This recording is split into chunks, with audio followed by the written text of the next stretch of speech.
All right, Ian Castleberry in our Major League Baseball update presented by our friends Mike Lawrence and the staff at Happy Hill Restaurant. Ian Castleberry, how you holding up on this Monday? Oh, man, the rain just unleashed over here. I don't know how it is on your side of town. Well, of course, we're dry, but it hammered. looks threatening. And I'm looking, I can see a little, it looks terrible to the north, and you're probably getting that to the east as well. We're getting hammered right now, yeah. Oh, my goodness. Well, you know what? Your turn, because, man, we have been hammered by the rain last week on the west side. We had like 3 major downpours, and that always makes us nervous. You know, we have an old home, a beautiful little arts and crafts bungalow. But it's old. You know, unfortunately, we've had a lot of rain, but no issues, big issues in our basement. But, man, that always makes us really nervous when you get these type of downpours. So hope you guys don't float away. Yeah, it's crazy. The Padres kind of put one together here. They acquired Pirates all-star second baseman Adam Frazier for 3 minor leaguers. And Ian, the Padres are not messing around here. San Diego is in 3rd place in the National League West, but are really just 5 games behind the division-leading Giants, and I think 2 or 3 games behind the Dodgers. So basically factoring in the prospects heading to Pittsburgh, how do you like this trade for the Padres, who, of course, are wanting to win now? Well, first of all, nobody goes for it like Padres GM A.J. Preller. This is like at least the 3rd time I can remember that he's really decided to go for it. You know, last off season, and there was, remember a few years ago when they got Matt Kemp and Craig Kimbrell. That didn't work out, but I mean, they really went for it. And we're seeing that happen again. This is a great deal for Adam Frazier. I mean, not only all-star second baseman, batting .324, 28 doubles, but they really didn't give up much for him. They gave up one of their top 5 prospects, arguably, shortstop. Let's see if I get this right. Tucupita Mercano. But I think he doesn't necessarily project as a star player, maybe a utility player, but still a solid major leaguer. And then the other 2 prospects the Padres gave up, pitcher Michel Miano and Jack Sawinski. These were 2 players that the Padres left unprotected for the Rule 5. So really not giving up a whole lot. And there are more deals to come for the Padres. They're going to heavily pursue a starting pitcher, maybe even a reliever. There were some rumblings last night that they were working on a deal for Craig Kimbrell to reacquire him. So the Padres haven't given up any of their top prospects yet for a deal. As you pointed out, 5.5 games back in the National League West, 3.5 behind the Dodgers. So definitely within striking distance of a division title. But they also have a very solid lead in the wild card standings. They have a 5.5 game lead for that second wild card spot over the Cincinnati Reds. So the Padres are in an ideal place to make it to the postseason. But you remember, we're going back to that postseason format that we had in 2019, where the division winners go and then the 2 wild cards play in a 1-game playoff. If you're the Padres, you don't want to be in that 1-game playoff. You want to win the division title and not have your postseason come down to a do-or-die game. All right, well, we'll see where this one goes. But, yeah, good point that the Padres GM has been pretty aggressive over the last few years. And so far that hasn't really translated to a whole lot of postseason success, but that could be very different this year. We'll keep an eye on that. Okay, actually, one more thing about this Adam Frazier deal. He's a free agent. They have him for 2 more years. And a follow-up deal to this might be the Padres trading Eric Hosmer, their first baseman, who they're paying a lot of money.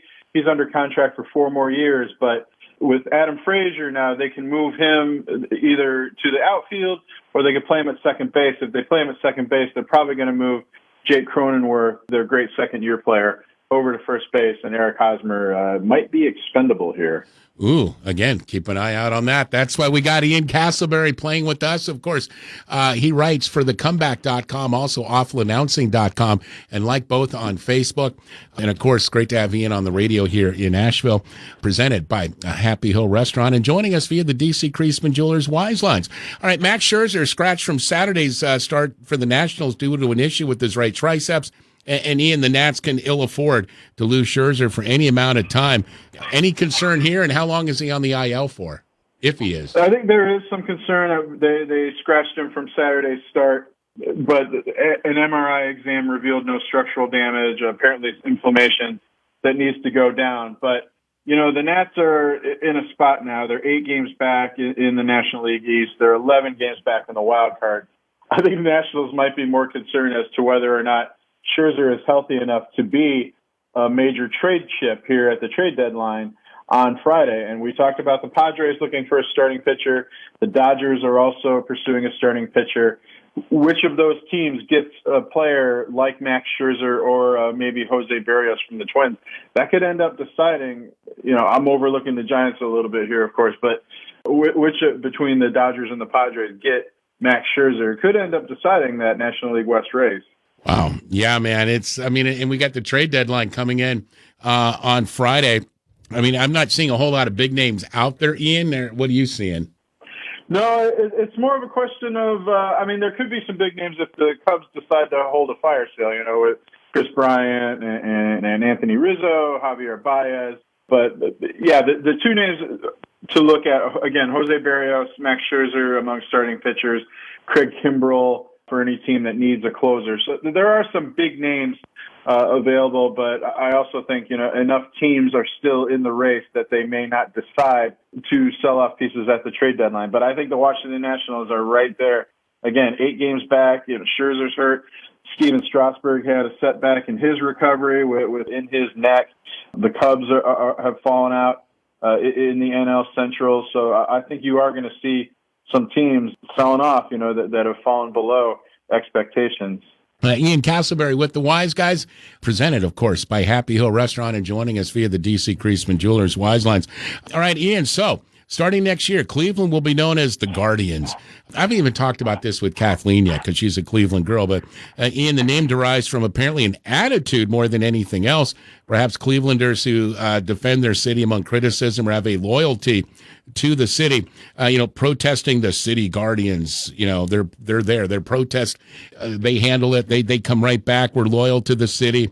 They're guardians of the city, I guess would be a good way to put it. But I would have preferred the Cleveland Rockers. I also like the Spiders, which was an early name way back, like almost 200 years ago. But you know what? Give Cleveland brass credit because they really spent time and research. They just didn't come up with this, they didn't poop this out. They spent a lot of time talking to Native American communities and other communities as well before making a decision. So, whether you like it or not, at least they did their due diligence. So, Ian, do you like? My first thought was Guardians is a very safe name. It almost sounds like a name that an XFL or an Arena Football League team would use. Does it really reflect Cleveland that much? Or, was the team more concerned with just crossing out the IN and replacing it with a GUA in front of, GUAR in front of DNs?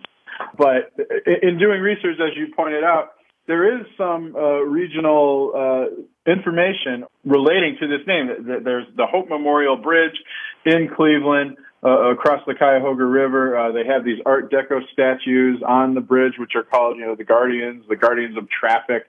They look really impressive. They have these wings, which if you've seen the new Guardians logo, they have a baseball with the wings. So I think it's a good name. It's growing on me. There's nothing really to dislike about it other than maybe being a little bit bland, but it does have some regional identity to it. As you said, the team appears to have done some research there. And I think still haven't seen, we've seen the logos, but we haven't seen the uniforms. We haven't seen the caps. I think that could also go a long way toward winning fans over if it's a really sharp look for the Cleveland Guardians.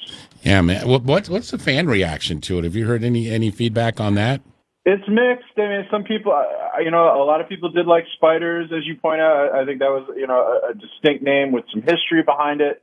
The Rocks or the Rockers could have been fun as well. But you have a significant portion, well, maybe I shouldn't say significant, but you had a portion of the fan base who didn't want them to change their names from Indians, thinking, that it was about a political correctness and so forth. So no matter what the name was going to be, there are going to be some fans that just did not like the fact that the Cleveland baseball team changed its name. But I don't know if it's 50-50, but I think fans are coming around on it. And again, once you see those uniforms and caps, I think people will come around a little bit more. Yeah, I don't think it's going to change the outlook of our country. So we're not going to be really impacted big time by this, but good for Cleveland for making that change, for, again, doing its due diligence as well before, coming to that decision. And not long ago, I was wondering why Tony La Russa was still managing. Of course, he's with the White Sox, but what do I know? Meanwhile, the White Sox are running away with the AL Central. Why is this pairing working out so far this season, Ian? It was really easy to, and I was guilty of this as well, to rip on the White Sox for a move that just looked like a step backwards and picking a dinosaur manager in Tony La Russa. But he knows how to manage a baseball team. He knows how to run a bullpen. He's still a very good strategist on the field. Maybe, the tendency is to look down on him a little bit because, he doesn't seem like he's on board with, the analytics and use of data that we've seen take over baseball. But I don't think the White Sox are that kind of front office, at least not to the extent of a team, for instance, like the Dodgers or the Rays. So La Russa is still just a really good baseball manager, but not to take anything away from La Russa, but he also has a really good team. He does have the best team. They do have the biggest division lead in the American League. They might be the best team in the American League right now, 59-40, a 9-game lead over the Indians, soon-to-be Guardians of Cleveland. But they have the reigning MVP and Jose Abreu. Eloy Jimenez is coming back. Tim Anderson, one of the best shortstops in the league. They have a strong starting rotation with Lucas Giolito, Carlos Rodon, Lance Lynn. They signed Liam Hendricks in the offseason, the best closer available. So they have a very strong bullpen. So it is a combination, I think, of a very savvy, old-school baseball manager, but also one who has an extremely talented team. Man, I got to tell you, I'm surprised that it's that, well, as you say, he's got a really good team. I just look at Tony La Russa, who's 76 and have been out of the game for so long. That's interesting that is, but that's a good point, man. You got a good team. A guy like La Russa can handle that. Ian, before we let you go, the contraction of minor league baseball is supposed to improve pay and conditions for players. Guess what? That's not always happened. And Ian, looks like some Angels minor leaguers are not seeing either as well. Yeah, that was the justification for contracting the minor leagues, that they would be able to invest more resources in the teams that they had and that the players would benefit from that. And so far, maybe it depends on the organization, but for in a lot of cases, that's been shown to be a bunch of BS. I mean, the players are still, minor league players are still earning low salaries. They're not getting accommodations on the road. So we've heard stories about team hotels not being available and having to sleep in cars or buses, things like that. And then you mentioned that with the Angels, a Double-A pitcher, Kieran Lovegrove, with the Angels Double-A organization, saying he's living with 6 other teammates in a 3-bedroom apartment. And those are the sort of stories we've heard for years. That people think that they're playing baseball, they're making money, but not at the minor league level, especially if you didn't sign like a lucrative contract in the draft, coming out of high school or coming out of college. Like the first round picks, yeah, they'll make the big money, but other guys, they're making less than minimum wage. Yes. And crammed into these conditions. Like you said, 6 players in a 3-bedroom apartment. That's the sort of thing that the contraction of the minor leagues was supposed to neutralize, to get rid of. And we just have not seen that, which is really disappointing. And maybe, I hate to be cynical, but maybe just not a surprise either. Thank you. You took the words right out of my mouth. Yes, absolutely. Ian, can't thank you enough, man. This was solid. Lots of Major League Baseball headlines to get to. We appreciate you. Stay dry over there in East Asheville. I'll do my best. Hopefully you guys are fine over there too on the west side. We're hanging in there. Thank you, brother. Appreciate you. Ian Castleberry with the Wise Guys, presented by Happy Hill Restaurant.